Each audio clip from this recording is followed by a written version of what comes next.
marxuum Ibraahim Faarax Deeriye oo lagu naanaysi jiray Kalabayd waxa uu ahaa askari ka tirsan ciidanka nabadgelyada wadooyinka Soomaaliland waxaanu in muddo ka shaqaynayay sugidda hagida iyo badbaadada wadayaasha iyo gaadiidkoodaba.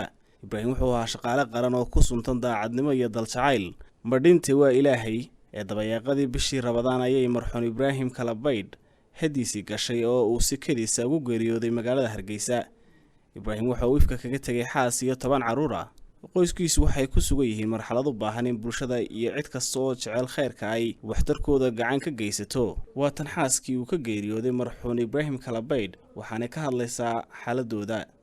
marxuumka magaciisu wuxuu ahaa Ibraahim Faarax Deeriye maxay hayday habeenkii uu soo shaqeeyay labadii habeenimo markay tayna naftii way ka dhacday Ilaahay baan idinka tagay buu yiri